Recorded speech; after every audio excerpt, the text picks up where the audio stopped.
I was thinking about this song this morning.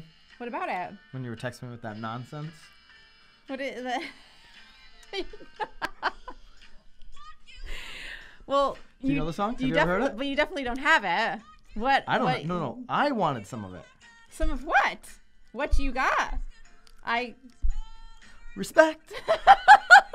Yeah. Seriously? Yeah, I'm serious. That's what you were thinking this morning? Oh, I heard the song and then I was thinking it, I don't give you respect? That's what you were thinking? You were like, oh. Not via text message.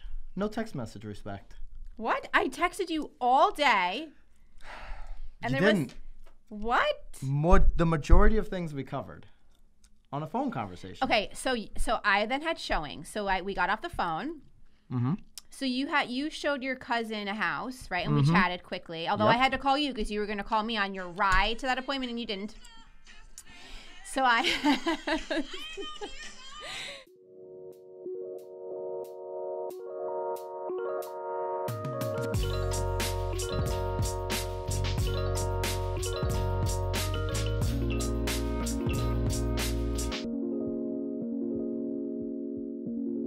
This is Byron Lazine and Nicole White, and you are tuned into episode 39 of The Real Word. Little respect today. I don't even know what it means. Do you have respect for our main topic? You don't? No respect at all? I have tons of respect. I don't know. I feel like maybe you're listening to the song wrong. But anyway. I'm excited about today, 39. All right. Want to know why virtual brokerages will make real estate team expansions explode? This is an unstoppable. Unstoppable, but I'm saying I'm using explode. Ooh. The actual. No. This is an Inman article, yes. right? Now that we have our free subscription, thank you, Danny. Yes. Well, yours, they've always been free. Actually, our MLS pays for them. Anyways, KW. Doing basically these expansion teams. A lot of KW teams are expanding into other states, other towns. Having a virtual brokerage allows you to do that, right. Similar to maybe what EXP does. That's a model somebody can certainly expand into different locations.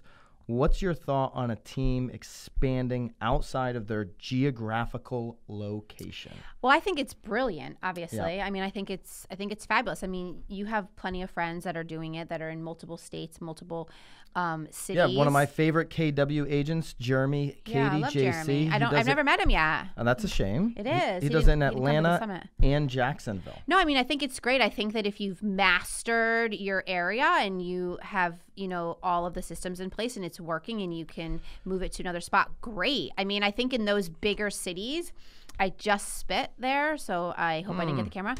I think that those bigger cities are obviously a little bit easier than I think it's just really hard. Again, and I we'll get into it with our rackets, but I don't think it comes down to being in a big city or not. I think it comes down to, are you dominating location one? If you're not dominating location one, but my point is that there's not enough population to support the domination. How do you then dominate? No, because even if they're the article it references this Vermont agent was like, oh my gosh, this is amazing because there's only 2,700 total transactions that I can tap into in his MLS or his state. Right. I think it's the whole state. It is the whole state, 2,700 transactions. So this team leader, he or she, was thinking that, okay, if I expand, I'm going to have a bigger pool of deals. Where is he? Right. Take down 20%, 18, 20, 22% of your market. Take 20% of the 2,700 deals before you go and try to plant a flag in another 100%. You have to. That's what I mean by dominate. Yeah. You need to put a big boy and girl numbers. So you're not just starting your team and then another year you're doing like another spot. You can't. I mean, I don't. How do you do that? Because then you're just pulling away from your other market. I'm a big believer in if you're really a leader and you're gonna jack the people up and get them to do the most they possibly can, get them to tap into the best life possible for them and certainly which is going to reflect in how they serve customers, then you as a leader are going to have to be in that marketplace. Right. And if you're doing that through a virtual brokerage and you're in Vermont, and then you're trying to, swing that in Nashville, that's going to be very difficult. You're not going to have your pulse on what's actually happening day to day. Now, if you have a machine that you've built up, you have the support staff and the agents that are capable of carrying through on that 20% market share you built in market one, and you want to go and physically put yourself in market number two because the people in market number one are so damn good, then you can go and do that. That's my opinion. Unless you just really start networking pretty hard and you find somebody, like if you live in Vermont personally, and then you meet somebody though in Nashville that you really like, that you want to sort of team up with, but obviously like you're not leaving Vermont, they're not leaving Nashville. So I mean, you could probably even do it that way. So you would then like have sort of like a partner down there. And this isn't a rule. There's exceptions to every rule. Of course. You and I now have a working relationship, and I feel like there's a lot of respect. A little respect. I don't know. You were sort of demanding that this morning. Hello. In the relationship, but there's also a lot of trust, and so if you were to say tomorrow that you're moving to another marketplace, while we're not at the numbers here in Connecticut that we are striving to be at, that we believe we can achieve, it would make sense to expand at that point. Right? And say, hey, okay, you're moving over there, unless she was trying to move away from me. But, hey, you're moving over there. Let's go ahead and expand because we already know our systems. We know how we operate. Right. We could pull that off. Absolutely, for sure. I mean, I think you have to trust your agents, though, too. I mean, especially if you're not going to be there day to day, you have to trust the fact that they're – I mean, it's like anything else. I mean, you have to trust your people, believe in them. The online brokerage model makes this more possible for someone to pull off? Oh my God, 100%, 100%. I mean, I think there's a lot of people, and again, we're really just talking about. I'm just really talking about my marketplace, which is Connecticut. If people don't know, and I think that there's a lot of people in Connecticut with sellers and buyers that are still so super old school. Where I think that I think it'll take a little longer here to actually achieve that, because I think a lot of people still like, oh, I've used so-and-so forever. Like my mom used so-and-so. The local thing in New England. There is. I mean, it's shift. 100% shifting. So absolutely. I do think that if there is a time for you to do this, now is it. Here's the other part of this. So KW, for instance, or EXP has this online brokerage model, and it, in theory, could make expansion more scalable. Right. What should the big brokerages use to their advantage, the big box brokerages, the ones that have offices, physical offices everywhere? What they should do, because here's what I know. Expansion teams and teams getting bigger is only going to continue to multiply 100%. Over the next 5 years. Teams are getting bigger. Teams are going to become more powerful, Mr. and Mrs. Big Box Brokerage. Yeah. And so when that happens, not if, you better make it very easy for your teams to succeed in that type of environment. Meaning, if you have 2,000 plus offices, say to your agents, hey, you have access to all my offices. Right. With no friction. Right. With nothing but support. Right. Because at the end of the day, that's one of your last advantages over these online brokerages and these disruptors, by the way. But why wouldn't they want you? I mean, so many offices now, though, you find are sort of doing away with everybody having a desk in a spot. It's more of like this collaboration space. So they're already setting their offices up for their agents to do just that. If I'm in one town, but I'm traveling 8 towns over to, like, I want to be able to pop into that office. And none of your agents are in the office anyway. Well, that's just it too. There's name tags and dust on it, and they're not there. So use these physical locations to your advantage, meaning you have to let the teams and the brokerages claim all the locations to compete with the online broker who is coming to eat your lunch anyway. I mean, if anything, just at least feel like you're getting like your rent's worth. Like your return on investment's got to be something. There's so much in that one, but let's get on to the rackets. Ooh, it's a good one. The first one? Yeah. They're all good. It sort of goes into what we're talking about here.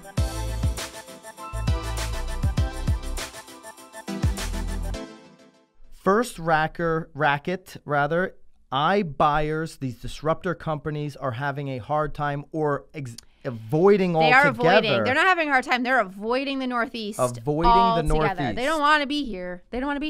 So why are the iBuyers, and what I mean by iBuyers, Zillow Instant Offers, Open Door, why are companies like this avoiding the Northeast market? We know where they are. They're in Arizona. They're in parts of Texas. Atlanta. They're in Atlanta. They're in these type markets in Florida, whether it's Tampa, wherever. Right. Why not the Northeast? So they're claiming that not only is it price, it sounds like if on this Inman article, they're talking about the fact that our pricing here is a little bit higher, but it's a little unpredictable too.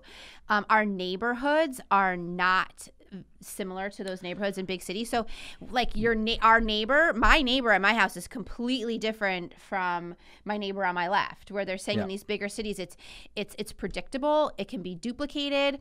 It sort of takes all of the guessing out of cost and prices because all of the homes are virtually the same. And in the Northeast, you could have a 1875 house next to a 1975 raised ranch. So the unpredictability about it. Next to a 1730. Like it's that crazy. For sure. So that was one of their points is that and you could have an 1875 home that is completely not renovated next to one that's from the 1700s that's like brand new, right, next to one that maybe was torn all the way down to the foundation and the studs and brand new. Like, right. Or like, hey, one's a multifamily, one's like a 3-family, one's like, So where in Arizona, you might have 1,000 homes in the same community that were all built within the same 5 years. Oh, absolutely. And they all probably look the same. Maybe the wall color is a little bit different. It's all the same square footage. It's all like you have the same lot, same pull-in. There's probably like a little group pool there too. Like we don't have group pools. Like that's called the Y. I don't want a group pool. You don't want a group pool? Nah. Wow. Playground? Maybe a playground. There's not even any like. I'm not trying to swim with my neighbors. No? Nah, I'm not into but that. you'll swim at the Y? Yeah, I try to swim. I mostly drowned at the Y. but yeah, to your point, these algorithms, Zillow, for instance, the Zestimate doesn't work in a location like ours because, I mean, it's so, you could have $1 million house on the same road in Connecticut, especially like, Southeast and the shoreline of Connecticut. You could have $1 million+ home literally next door to a $300,000 home. For sure. And so that $300,000 home doesn't actually even hurt you. Yeah. I mean, it's very interesting. So I guess I think again, it goes back to the virtual brokerages. I think similarly, I think that it'll be a little bit more difficult for them to sort of tap into this Northeast because I think in most situations, you really have to know your neighborhoods. You have to be on the ground. You have to, again, especially because it's not to say that this isn't going to come. No, not at all. They're just taking the low-hanging fruit. For sure. For now, well, they have to. It's just like you were saying. You have to achieve it in one spot before you go to the next. So it's the same thing. Absolutely. I mean, 100% playing it safe, and I don't blame them. I mean, there's plenty of other cities to achieve this goal in, and I don't blame them. I mean, the Northeast it's tough. I mean, it's funny because even when we were different.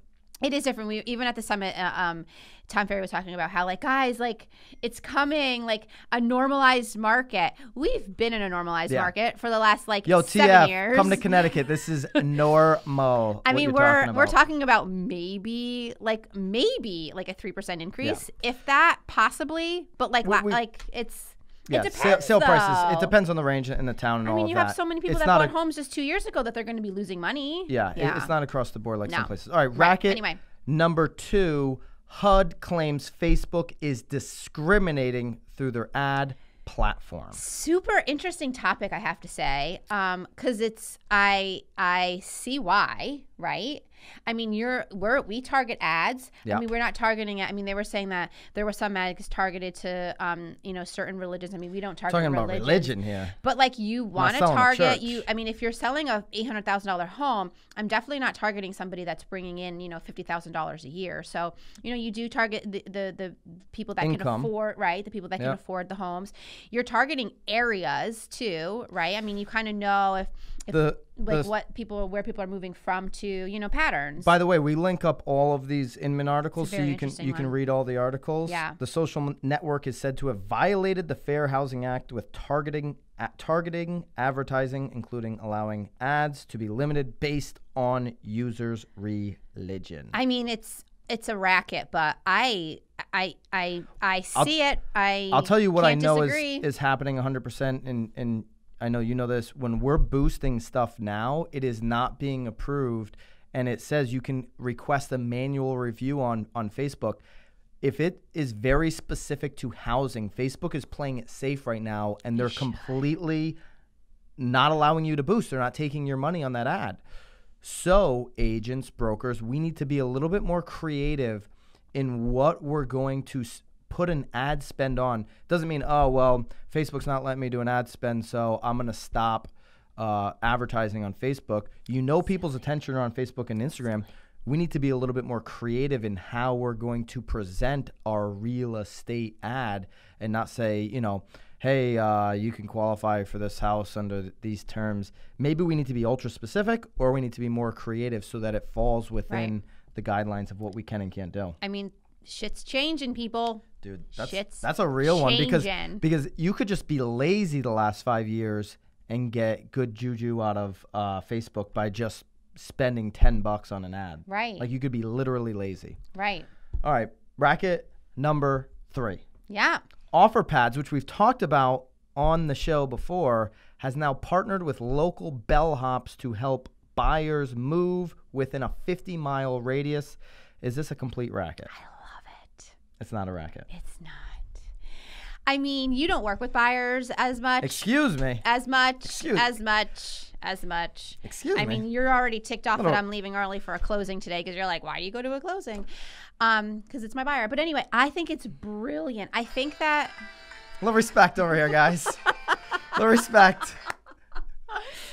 I love it. I think that anything that you as an agent or a team or whomever can provide to make a transaction smoother and easier and seamless, like you're gonna win.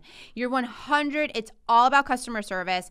That's a beautiful customer service thing, because everyone's always like, I think the biggest thing is there's so many stories you hear of people, you know, getting a moving truck or trying to move, or I think the hardest part too is obviously not knowing exactly when it's going to close too, because closing dates always change. But I mean, if you're affiliated with one, obviously bellhop, I'm certain, is probably going to be a little bit more palatable to the fact that like dates are going to change because they have to, because like they're working with their people. And if they're working directly with OfferPads, they're going to get used to the real estate transaction a little bit. Right. And I think that the buyer could also trust the moving company a little bit more. There's so many times that I read articles about trucks that, you know, are driving cross country and they like almost like stop and then demand more money if they want, like they're and I'm like, what? Like, you're holding their things hostage? Like, God, that's Listen, I can't even imagine. In the world of fighting for frictionless service for the consumer, which is what every real estate agent, broker, disruptor, Zillow, everyone's going to fight for this frictionless service that we can provide for the customer.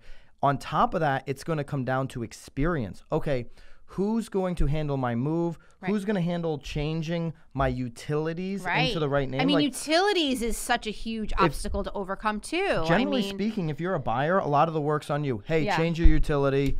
Get a mover. Get insurance. Get. Instead of, I got you. I got it all for you. Handled. I mean, it's...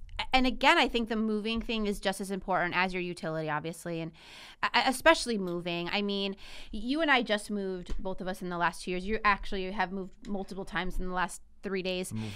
Again, a couple days.